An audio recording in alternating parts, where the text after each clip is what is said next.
Okay, so this is pretty cool. A couple months ago, we turned 5. 5 years old. I didn't want to make a big deal about it because, I don't know, I was tired. I don't really know. But it is an accomplishment, and I want to celebrate first with a sound effect.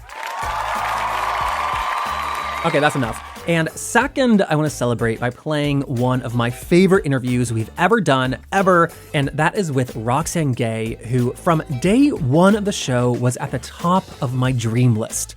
Roxane Gay's work has consistently shined a light on the things we're missing or not talking about when we talk about gender, fatness, our bodies in general, sexual violence.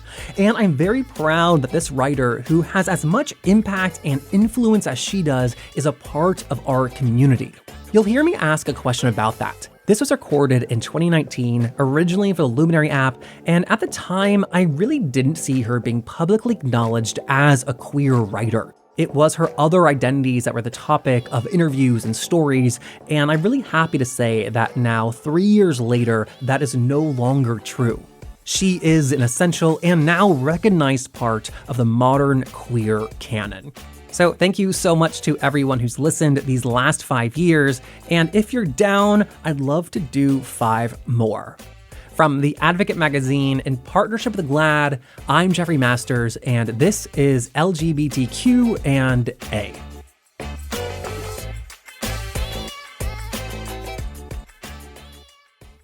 A few years ago, you wrote that the older people get, the more culturally invisible they become, as writers and as people. Yes. From the outside, looking at you, that seems to not be the case.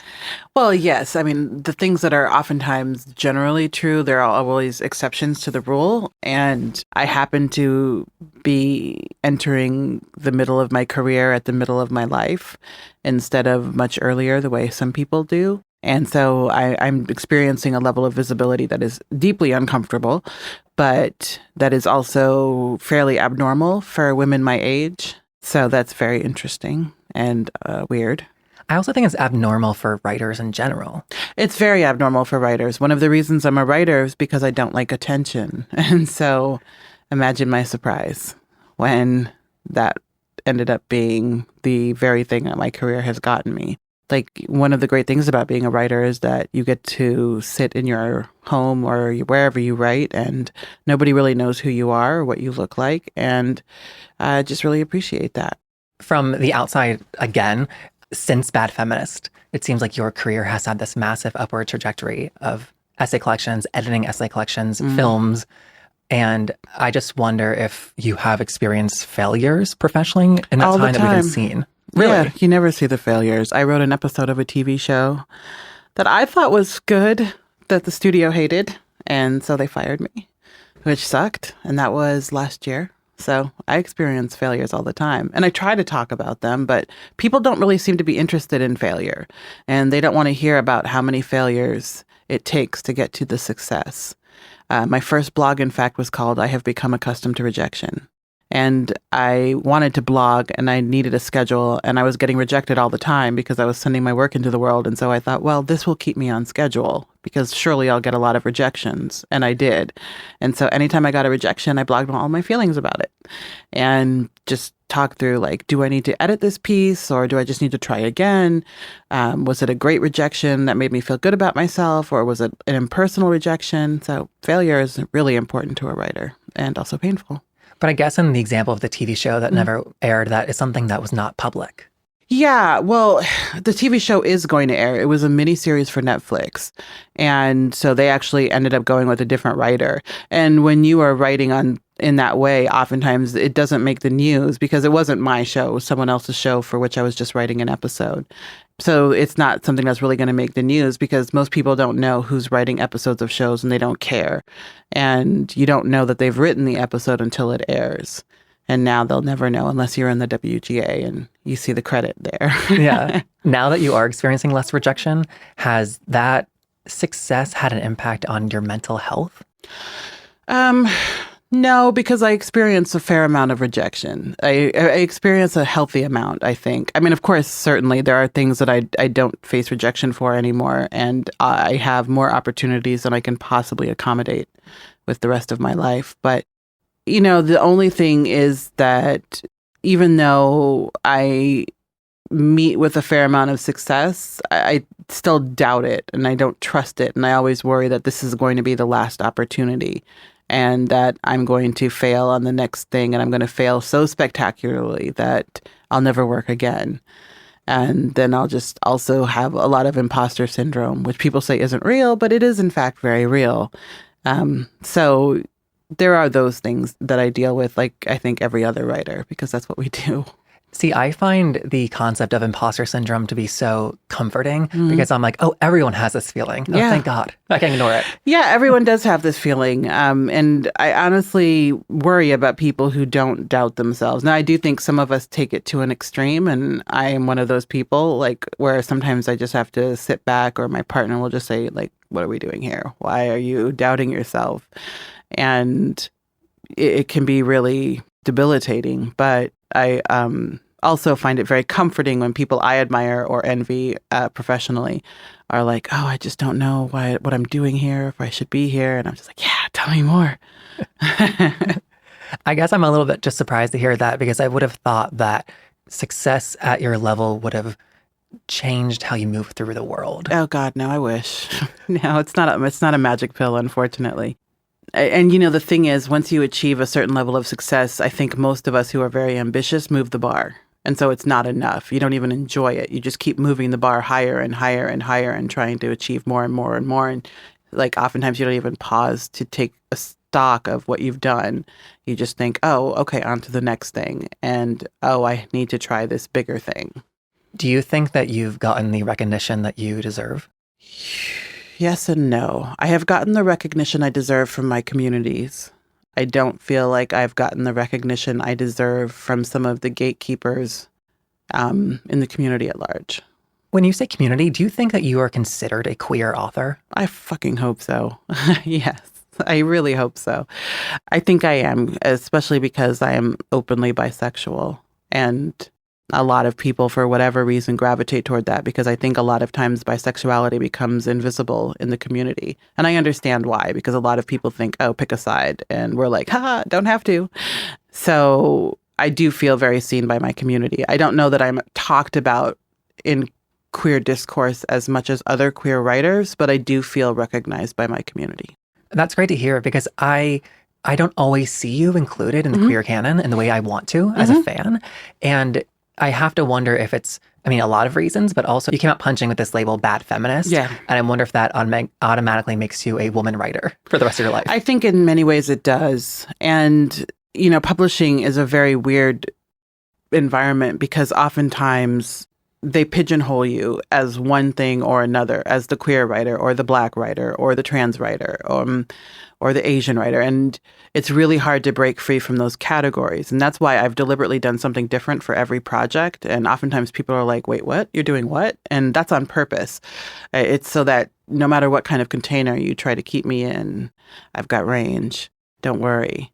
So with Bad Feminist, because it ended up being so popular, which was not expected, people do definitely think of me as a woman writer and as a feminist writer. And I think they think those are separate from being queer, which is very, very odd because particularly when you think about intersectionality, you cannot separate out these parts of your identity.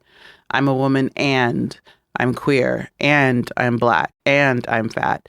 And I try to inhabit all of these identities in my writing as best I can. And so when the community doesn't seem to recognize this multiplicity, it can be very frustrating. But I just let them do what they're going to do, and I just keep writing what I want to write. With your bisexuality, you joked on Twitter that you're on a dick sabbatical. Oh, I'm very, very much on a dick sabbatical. And I guess maybe that's not a joke. No, it's the truth. It's the truth. I'm 44, and you just get to a certain age where you're like, I can't work with men anymore. That's just too much. But I'm still attracted to them from a distance. This is just the proof of bisexuality, right? You're still attracted to them even though you hate them. Despite my best efforts, I'm very, but I don't know that I would ever be in a relationship with a man again. Is that something that has come out of this political climate and the Me Too movement, or has it started before that? It's just men. Like, they're just, I wasn't even a boyfriend. The last man I dated, 6 years ago was just such trash. I just thought, what am I doing here? Like this, I'm not 16. It's time to move on from this. And I allowed myself that. And it's just like, no more assholes, Roxane. Let's try something different. And so I've been doing something different. And also, just women are great. As someone who predominantly dates men, I agree with everything you're saying. Yes. I mean, they're just so much work. People are always like, oh, women, that's a lot of work. And I'm like, look, women are extremely high maintenance, but they're high maintenance in a way that I find very attractive. I love me a high maintenance woman. Like the higher the maintenance, the more I'm like, let's date forever. Do you consider yourself high maintenance? I'm not high maintenance. Okay.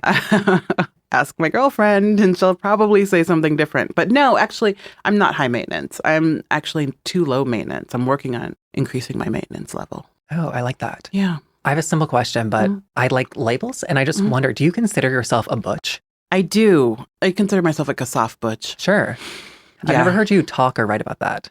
I'm working on an essay about it, actually. I wrote briefly about it in Hunger because I was really hardcore butch in my early 20s and stone butch for that matter. Then I realized, oh, this doesn't feel right. It's not. I was doing it more for self-protection than I was doing it for who I really am. And in my 40s, I found that, oh no, I definitely have butch tendencies in the relationship. I'm definitely the butch one and I do date femmes.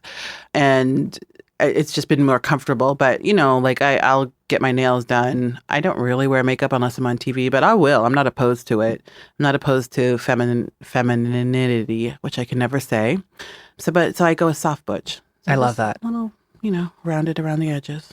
You used to write a lot of erotica. Mm-hmm. Do you still do that? I don't. I just put the sex right into my fiction as is.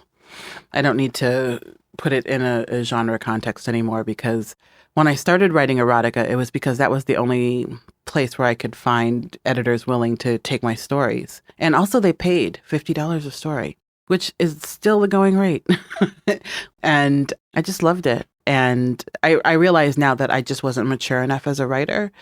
But once I started publishing in more mainstream publications, I just basically was putting the same stories in mainstream publications. Oh, wow. Because I didn't know if erotica writers are not considered like respected writers. They're not in many ways. A lot of people don't talk about erotica. And even though they read it, it's a very popular genre. Tons of writers do it. They do it under different names, but I'm not ashamed. I have no problem.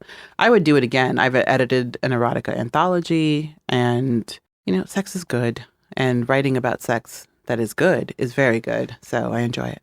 And we are still in a place in society where having a large person say that is radical. Mm-hmm, very much so.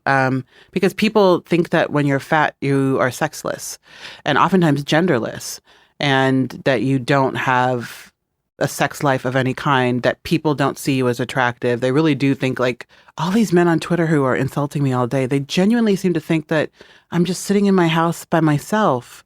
It's really adorable. Like, oh, bless your heart. Bless your heart. And they also think that men aren't interested. And I'm just like, look, I could pull a dick today. Let's just get it together. I choose not to. You're welcome. They're very frustrating. Well, I mean, we talk about representation all the time in this podcast. And when it comes to fat representation, the media has taken away all sexual desire from fat people. Because so many people see fatness as unattractive, as unhealthy, as unhappy. And it's very hard for people to consider fatness in anything beyond what the diet industry and the fitness industry tell us, and also the medical industry to some extent. That can be really frustrating and really painful because what do we do about our sexuality when the world does not want to consider us sexual? I don't know if you've seen Shrill yet, but it's a really good show. It's problematic, but very good. And in it, we see fat women who are sexual. People are like, oh, surprised. And, she has the same trash boyfriend that anyone else would have. It's not because she's fat that he's trash. He's just trash because he's trash. And I think that's really groundbreaking. That she gets to be sexual, that she gets to decide, you know what, this is not acceptable. You have to treat me better. I deserve better. And then she has sex with her roommate's brother, spoiler alert, and, there's fat is not even part of the conversation. He's just really into her, and it never comes up. And that's also great, that she's just allowed to be a young woman in her sexual prime, or nearing her sexual prime. When do you consider your sexual prime was? Oh, I'm living it right now. Oh, really? Yeah. I have something to look forward to. Yes. I find 40s work really well because by the time you're 40, 41, 42, you know what you like and you're more comfortable. For most people, there are always exceptions, but you know what you like and you're more comfortable asking for it. You're less self-conscious. You're more willing to experiment and just try things that might not work out, but still, hey, why not? Let's give this a go. It took you to reach your 40s to be able to say Oh, that. for sure. For sure. Because during my 20s, I just had sex with whomever and it was never about my pleasure. It didn't even cross my mind that my pleasure was something that mattered. In my 30s, I was in a good relationship in graduate school. But still, I was just so full of self-loathing that I just thought I should be grateful that I'm in a relationship. Let me not rock the boat by saying, oh, could you move to the left? But once I turned 40, I just stopped caring. And, I just also was more comfortable with admitting what my desires were. For me, once I've done that, it has been very freeing and it has made having a sexual life much more interesting and much more satisfying. While we're talking about sex and love, one of my favorite things you've written is about love. Which one? The New York Times piece? The New York Times Yeah. piece. It was called Where the Hell is the Love of My Life? Mm-hmm. And how did you know I was going to ask that? I just guessed. Okay. Well, you wrote in that, as for soulmates, I do not believe such a thing existed until I did. Mm-hmm. That's a big change. Yes. First of all, how do you define a soulmate? I think a soulmate is just that person with whom you feel entirely complete. Like when you're with them, the world falls away. Your problems, they don't disappear, but you feel like you can handle them. They're just that person, the one person in the world that you feel this incredibly intense connection with, and that connection can never be broken, whether you're together or not. Do you find it difficult to write about love? I do find it difficult to write about love because, love is so complicated and it's also just incredibly simple. It's also very private. And so it's challenging to write about love and maintain some semblance of privacy, which is why I actually don't write about my relationships. It's just too much, like, to put stuff out in the world. I make deliberate choices, but I don't want to expose the best parts of my life and the most private parts of my life to people who are really insensitive and not at all equipped to respect boundaries and things like that. And also you just want to save something back for yourself. And so I struggle for that reason, but also because, like, how do you name this unnamable thing, this overwhelming and all-encompassing thing? And how do you do it without sounding like a romance novel? And that's why I think so many people repeat the same cliche phrases, because it is absolutely. indescribable. It we is. just clicked. And so we it just felt right. go with the cliches because that's the best available tool that we have for articulating this experience of being so overwhelmed by your feelings for someone else. When you say that it is one of the best parts of your life and you don't want to write about that, I think that makes you pretty unique as a writer. Yeah, I think so. I mean, I think a lot of times women, especially, and queer writers we're expected to cannibalize ourselves and give everything of our existence to the reader. And when I decided that I was going to write about sexual violence, sex, politics, the body, and things like that, I knew I was going to have very firm boundaries, or I was going to end up cannibalizing myself in ways that would ultimately end up being really uncomfortable and untenable. And so I just made that decision and I've stuck to it, and it's served me really well. And I highly recommend it to everyone who asks me for advice of, how do I do this? It's just, yeah, it's a lot. Because I tend to hear people nowadays say, if you're dating me, you're content. Yeah, and I think that's insane. And why would you do that? That means you don't, like, I guess that's a judgment, but how much do you value your relationship if you look at it as content? My relationship is not content. My relationship is like the safe harbor from content. I know that when I'm with her, I don't have to think about my audience and my following and my work. I can just be myself, like the most genuine version of myself.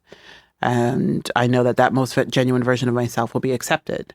And that's really freeing. And so I don't ever think about making it into content. When you wrote that you did not know that soulmates existed until you did, were you referring to your current relationship? No, I wasn't. Oh. Different relationship. So when a relationship ends, Does your love for that person continue No. forever? Oh, yes, it does. Absolutely. Well, not every ex. There's plenty of exes for whom I have no feeling or really hard feelings. But I think for some people, especially someone who is a soulmate, those feelings never go away, which is why it's such a powerful relationship. So we can have multiple soulmates. I don't know. That's a good question. I don't know if we can have multiple soulmates. I know some people believe that, and I can see how, for sure. How many times have you been properly in love? 3. Definitely 3, which is better than none. And then I've just had a lot of mediocre relationships where I thought I was in love, and I was really actually just in love with the idea of being in love. Well, and you wrote that in that piece, Yes. which I liked. Yeah, I mean, and I think a lot of us fall prey to it. Like, life is lonely, and so when someone demonstrates a modicum of interest in you, it's also kind of freeing to just be like, yeah, I feel the same way, and you just sort of say it instinctively. The idea of love versus the reality of love. Mm-hmm. I think the majority of people would agree on that, but that's not simple. No, it's not simple. And it's taken me a long time and actually quite a fair amount of therapy to be able to understand the difference and to recognize the difference in my own feelings towards others. With the sexual abuse you mentioned earlier, Mm-hmm. correct me if I'm wrong, but I believe in Bad Feminist, you said that it happened Mm-hmm. in broad strokes, but it wasn't until Hunger where you shared the details Yes. of your rape. Mm-hmm. For everyone who doesn't know, you were 12. Yes. And I want to know, how did you decide how and when to disclose those details? You know, I think that you tell the audience what they need to know to contextualize what it is you're trying to say. And so when I wrote What We Hunger For, the essay in Bad Feminist, I knew that the broad strokes were going to get the point across because I was really writing about YA literature and this idea that young people can't handle darkness in literature, when in reality, we deal with darkness in life all the time as young people. And so it's totally fine to put it into books. And so I don't think the details were needed there. But with Hunger, which was a memoir about my body, you know, to understand where my body was when I wrote that book, you have to understand what my body went through when I was a child. And so it became necessary. And that's why I included it. You've had to talk about Mm-hmm. this so much. Mm-hmm. Has that desensitized you to it in a way? In some ways, definitely. Like, when I'm going to go do an interview, I just prepare myself. Like, okay, you're going to have to just suck it up and talk about this for X number of hours. And then afterwards, you can feel what you need to feel about it. So it's gotten much easier, especially because I had to go on tour with it. And the press was such a shit show for that book, especially the international press, that I got really used to separating myself from the work and being able to talk about it without feeling like I was being traumatized. But I saw the press tour for Hunger unfolding. Oh, yeah. And I was following all the different conversations you were having and the lack of sensitivity that people had Mm-hmm. regarding your sexual assault as well as your body. Mm-hmm. And it felt like everybody was learning in real time. Yes, they were. I hope that the next writers who write about fatness will hopefully have a better experience. And I'm not the first writer to write about fatness in any way, shape, or form. I think that with each of us who does it, the media gets slightly better, but the increments are so minuscule that it's appalling. I think what surprised me the most is that everybody knows fat people, right? Mm-hmm. They're in Of our course. family.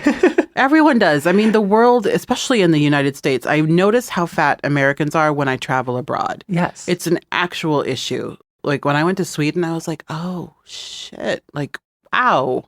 This is a real thing. I also notice it. I'm from the Midwest. And so when I go back to the Midwest, I notice it too, because in LA and New York, people are much thinner on the whole. Fat people are everywhere, of course, but you see it more when you like either leave the country or you go to the Midwest.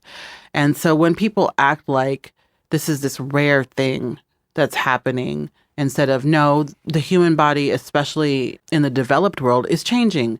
And there are lots of reasons for that, including processed foods, more sedentary lifestyles, so on and so forth. So let's stop treating this like a mystery and an anomaly and just get on board. And I think what I found people's lack of sensitivity and understanding so concerning, because I think a part of me assumed that you were getting shit about your body from strangers. Mm-hmm. But then I realized that if everyone has these biases, then you're getting it probably from people you know as Oh, well. all the time. Not anymore. Not as much anymore.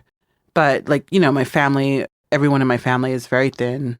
My body has, and I write about this in Hunger, has long been a source of familial fascination and discussion. And when I turned 40, I just told my parents, if you talk about my weight, I'm going to hang up on you. And so it took 2 weeks. And then they learned. Were you surprised that your weight loss surgery made headlines? No, I wasn't, because I had written a book about fatness. So it was going to happen, which is why I tried to do it as discreetly as possible, because I wanted to at least have the time to prepare, do the surgery, recover before the public found out about it. And so I went to a surgeon who does a lot of actors and other visible people. And it was really, really good to have that level of discretion. People did see me at the doctor's office a couple times before the surgery, but they didn't know. It doesn't say like bariatric center or anything like that. And so that was really great. And then the nurses in the recovery room, when I woke up, she was like, "Oh, I know who you are." And I was like, "Oh my God, don't tell the internet." And she's like, "Oh, no, I won't." I mean, there are laws against that, but it was reassuring. And so I was glad to have a few months to myself before I had to talk about it. But I knew I was going to have to talk about it because I was losing weight so quickly that sooner or later people were going to start saying something. Have you seen a change in how people relate to your body? For sure. I mean, I still have a long way to go, but it's amazing what like losing 160 pounds will do. People start treating you like you're human. It's appalling. It's been the most frustrating and repulsive part of the whole process is how much better people treat me. And I'm like, man, I'm only like halfway there. And this is how good you're treating me? You really suck. And so that part is frustrating. You've had to relearn your entire relationship to food. Mm-hmm. What has been the challenge beyond that, though? Relearning my entire relationship to everything, to other people, to how I see myself, to how I fit into spaces. I have a lot of the hangups that I always had, like thinking, oh, I can't go do that. I don't have the stamina for that. I'm not going to fit in that seat. And then I go, I do it, and it's fine. I go, I sit in the seat, and it's fine. Like my mind is not catching up to where my body is at. And that's really challenging. And that's a common thing. The surgery is brutal. I recommend it if you really want it, but I don't recommend it. And it's challenging enough that they call it bariatric alcoholism and bariatric divorce. A lot of people get divorced after the surgery, and a lot of people become alcoholics because they can't self-medicate with food anymore. So they turn to drugs or alcohol. I have many obese people in my family, and many people have had gastric bypasses. There's been 3 or 4 lap bands. Mm-hmm. And the first year after surgery is supposed to be the most difficult. Yes, it is. You're over that hump. Yes. How are you doing now? It's good. I must say my first year wasn't so hard. I don't know why, but I think it's because I had considered doing the surgery for many years. So when I finally did it, I was ready. I really was. I had really hit the wall. And so I knew it was the right time. And it was very difficult, to be clear, but it was not an insurmountable year. And I also started going to therapy at the same time. And so that really helped.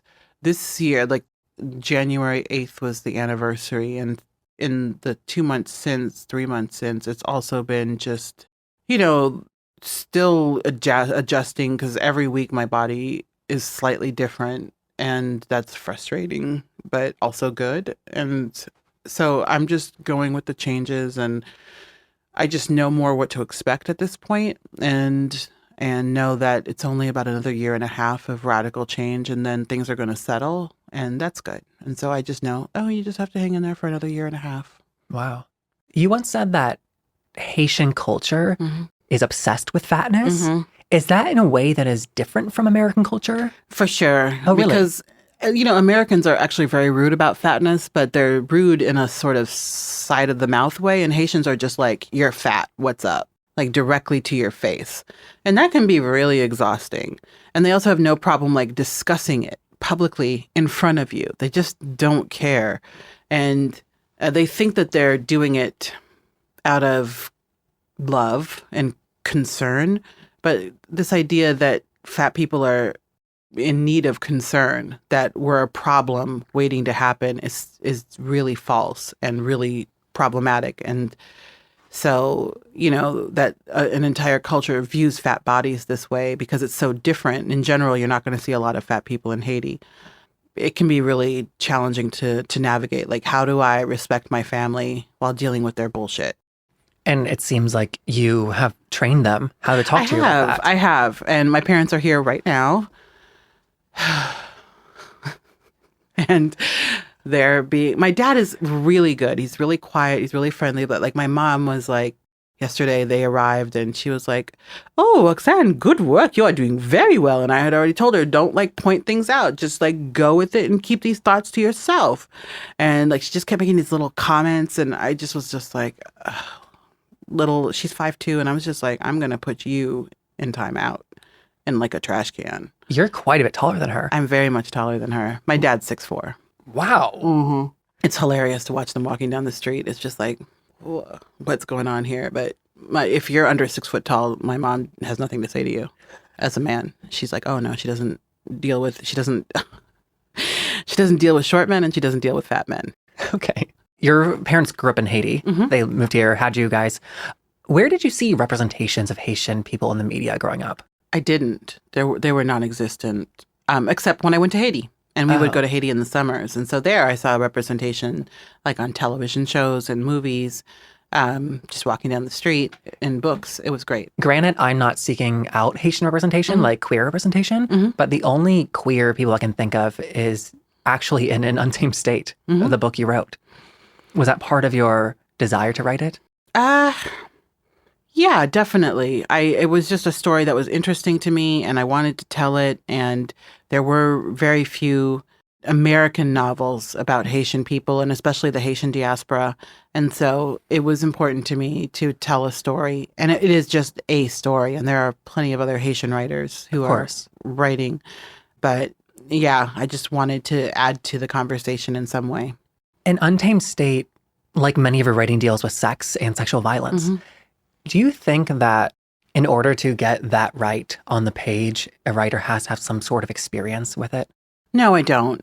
I think it can help, but it's really important. And I see this more and more where people are acting like if you aren't from a certain culture, you can't write about it. And that's a really dangerous road to go down because what it suggests is that you don't have the right to write and think outside of your subject position. And if we can only write about what we know, then it's not fiction anymore. And it's not even creative nonfiction. I do think the reason we're having this overcorrection right now is because the wrong people have written outside of their subject position and they've done so badly that people are like, you know what, you had a chance and you blew it, so you don't get to play anymore. But I'm very resistant to this idea that you can't do it. I think you can do it, but you have to try, you have to research, you have to have an ethical code about it. Because there is a delicacy and a nuance to the act, but also the aftermath. And I don't see that being honored often. I think it was reading one of your books and reading about how someone had sex and then there was a soreness between the woman's legs. And I never read that before. And I realized, oh my God, this is a woman writing this. You know, I do like to be graphic, or not graphic, explicit when writing about sex, in consensual sex at that, because that's just my flow. And I think it's important because oftentimes when you read sex from men, from a woman's perspective, it's clear that they're just having a fantasy on the page and it's hilarious. Or they're just like really weird and gross. Sure, right outside of your subject position, but my God, talk to a woman.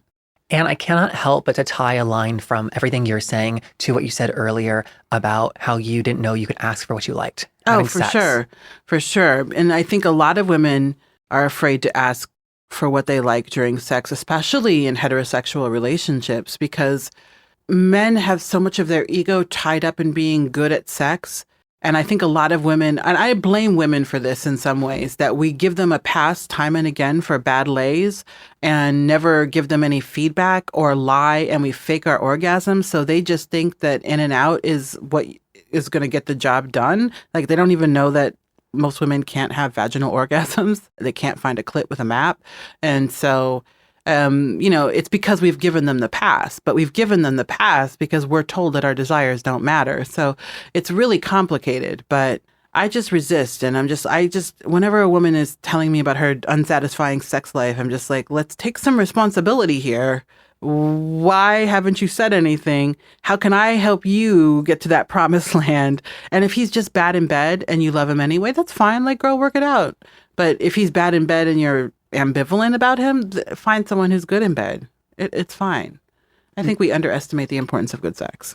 Like, a lot of people are just like, oh, it's not everything. Well, no, it's not everything. But my God, do you want to spend the rest of your life having bad sex once a week? I don't. And I think that the public has had this massive hardware upgrade in terms of our understanding of consent and the power dynamics that involved. Absolutely. And I really am, one of my favorite things to talk about now is consent education, because I think we need it from preschool on in age-appropriate ways. Like, no, you don't have to hug the weird uncle for a young child. And then the older they get, the more sophisticated the discussion of consent becomes. And also talking about enthusiastic consent. Since your writing deals with this topic, have you seen a change in the types of conversations around it? We're starting to have better conversations, especially since the rise of the Me Too hashtag in the public consciousness. People are at least acknowledging that enthusiastic consent is a thing, and that sober consent is a thing, and that we should be thinking about and talking about and educating people about.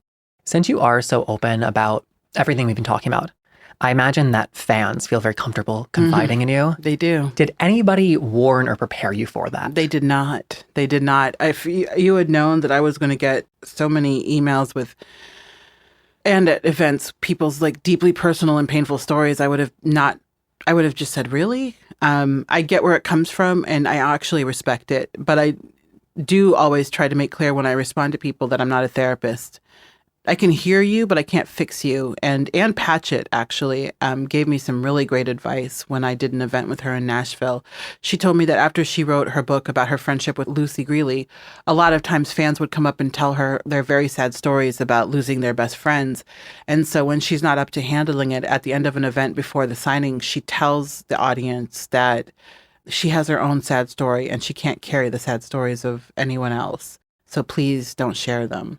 And to hear her articulate that boundary so clearly and so firmly and so unapologetically has given me a lot of strength to do the same when I just can't handle another story about someone who's been sexually violated in some way. And it's like, I don't want to disrespect this story, but it's a lot to carry in addition to my own. And people have dealt with truly horrific things. And that's what keeps me doing the work I do. It's really as bad as we say it is. And I wish that more people would acknowledge the extent of suffering that people across the gender spectrum are dealing with when it comes to sexual violence. The stories that I hear, they just, they keep me up at night. It's just not good. Really? Yeah, they do. Because you just think, oh my God, how do you wake up every day? Like, how do you live with these kinds of horror stories? Like, I edited this anthology called Not That Bad, about how we minimize our own experiences. But a lot of the things that I hear, I'm like, wow, what I went through was not that bad. And that's a hell of a thing to say, because it really was that bad, what I dealt with. But the stories that I hear are just so much worse. And it just makes me worry about how do we address this? How do we make sure that the next generation does not deal with this? And I don't know. I worry about that, but then on a personal level for these people, I worry that they are not talking to anybody else about this. That's what I worry about too. One of the key things I recommend is therapy, but I always have to do so with the caveat that I understand that very few people can actually afford mental health care in this country. It's extraordinarily expensive. This is the first time in my life. I've had therapy before with insurance, and this is the first time in my life where I can truly afford it, where I'm not sacrificing one thing to do this other thing. And my therapist, of course, is really expensive. Not of course, he just happens to be really expensive. And every time I get the bill, I just look at it and just think, what would I do? Like 3 years ago, I would just walk around a whole hot mess. Well, a hotter mess than I currently am. And, it just highlights that oftentimes people can't go to their families because the predator is a family member, or their family is hostile to reality and facing that this predation is happening to someone they love. And they have no access to mental health care because they don't have insurance, or they're on their parents' insurance, or some other complication because they can't afford it, or they live in a rural place where there's no access. I've talked to people who are like, there's only one therapist in town and my abuser goes to that therapist. And so how do we deal with this? How do we even give people a space? And so I recognize that my work oftentimes opens the door, and that's why I can't be so callous as to say, oh, no, don't tell me anything. But I'm not equipped. Like, I don't have any sort of background. I don't know what the right thing to say is other than fuck him and cut his dick off. And apparently that's not productive advice. It's already been done, actually. It has. Yeah. It has. And with good reason. So, yeah, it's a lot to think about and to try and negotiate as compassionately as I can. You're able to articulate all these things very clearly and specifically. You wrote that in your 20s, that was a difficult time for you, and that you said you were like, quote, like completely insane. I was. Were you able to talk about all this stuff then? No, I wasn't. Oh, I never discussed any of this back then. And that was why I was so insane, for lack of a better word. And it's not even in a casual way. I truly had a break from reality and sanity. And it was because I had kept this trauma to myself for so long. And then, once you've been traumatized, oftentimes it makes you vulnerable to other kinds of trauma. And predators seem to know, like, she's been marked. She's an easy mark. I'm going to get her.